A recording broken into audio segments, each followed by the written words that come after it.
statement made in the House of Commons on Tuesday, the 8th of July, on road and rail projects. My Lords, in the light of that, I'll have to be very careful about what I say to ensure it doesn't offend the staff.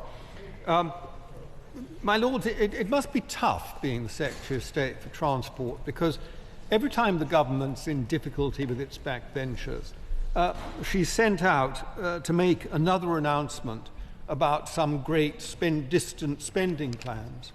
Of course, all the rail announcements made in this statement were in fact announced by the last government. And before the Minister says where was the money, and he does say where was the money, it displays a certain frailty of constitutional grasp. The fact is that had the last government, been re-elected, there would have been a spending review, just as this government has had a spending review. And these schemes that the government had announced would be in that spending review. That was the pledge. That's how our Constitution works. Of course, part of this statement is not about announcing new rail schemes, but about cancelling road schemes. So we're not going to get the widening of the A12. We're not going to get the A47 Wansford to Sutton scheme. They're all gone for the foreseeable future. But let me turn back to the rail schemes, and the few remarks I have to make, remaining remarks, will be about the rail schemes. We find ourselves in the extraordinary position of being asked to celebrate rail expansion when the government has still failed to lay the Great British Railways Bill before Parliament.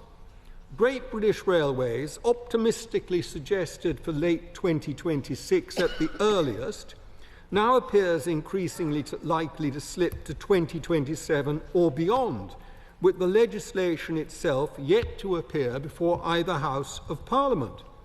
Perhaps, my Lords, the government has finally realised that centralising control of our railways is not the simple solution they once claimed it would be.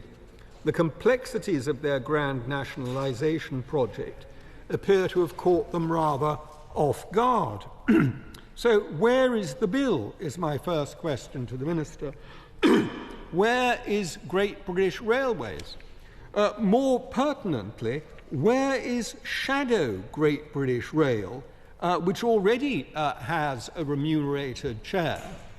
Where are they in these announcements? Because the relevance of that is that under the government's scheme, under the government's plans for rail, proposals such as this, proposals for expansion of the rail network, are meant to be proposed and brought and worked up and delivered by Great British Railways, subject to government funding, not the other way round. So we're not even sure that all of these schemes will necessarily be carried out, because what guarantee is there that they will be a priority for Great British Rail when that body comes into existence? Or is it in fact merely a puppet for the department, as we suspect might be the case after all?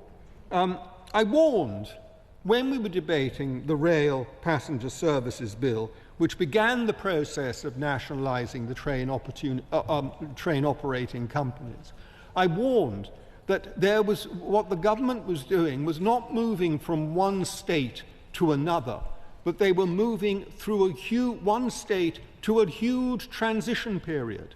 And that is what we're in at the moment, a transition period where we have no idea who is in charge of the railways and no real accountability, because it is a governance mess, a governance mess. The Department of Transport continues its iron grip on the rail operators, which it now owns through subsidiary companies, with civil servants effectively running train services, while the promised arm's-length body remains a distant aspiration. This raises fundamental questions about whether their calls for rail growth are genuine or merely a smokescreen for increased state control. My Lords, the government's actions speak louder than their words. The Office for Rail and Road, under instruction from the Secretary of State, has already rejected 8 open access operator contracts, despite compelling evidence that competition drives both service improvements and passenger growth. This ideological opposition to open access operations flies in the face of economic evidence and passenger benefits. Consider the transformative impact of operators like Grand Central and Hull Trains, which have brought direct services to previously underserved communities: Sunderland, Scarborough, Bradford and Hull. These are not abstract policy successes, but tangible improvements to people's lives, connecting communities that had previously lacked such direct rail links. Independent research by Arup and Frontier Economics provides unequivocal evidence of competition's benefits. On corridors with open access competition, service frequency rose by up to 60%, and total passenger numbers increased by approximately 40%. These are not marginal gains. They represent the kind of transformational improvements the government claims to seek through their infrastructure spending, yet instead of embracing this proven model for growth, they actively suppress it. My Lords, if this government were truly committed to rail growth, they would be encouraging, not stifling, the competition that demonstrably delivers increased services and passenger numbers. The fact they do the opposite suggests their rail policy is driven more by ideology than economic efficiencies. The delays to Great British Rail reveal a government that perhaps underestimated the complexity of their grand nationalisation project. What was once promised as a streamlined solution now appears mired in the very bureaucratic inefficiencies they claimed to oppose. The latest date we have for the Great British Rail Bill to appear is the autumn.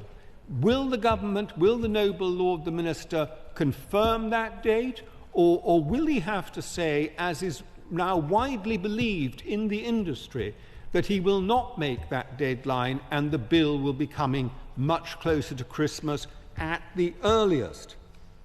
My Lords, this House has a duty to scrutinise not just the government's spending commitments, but the coherence of their overall transport strategy. We cannot properly fulfil that duty when key legislation remains unpublished and when policy appears to contradict evidence. The government must explain why they continue to reject open access applications when the evidence so clearly demonstrates their value. They must clarify when Parliament will finally see the Great British Rail Bill, and they must reconcile their rhetoric about rail growth with their actions that constrain it. Until then, I fear we're being asked to applaud announcements while the fundamental questions about rail policy direction remain unanswered. The British public deserves better than this policy vacuum masquerading as progress.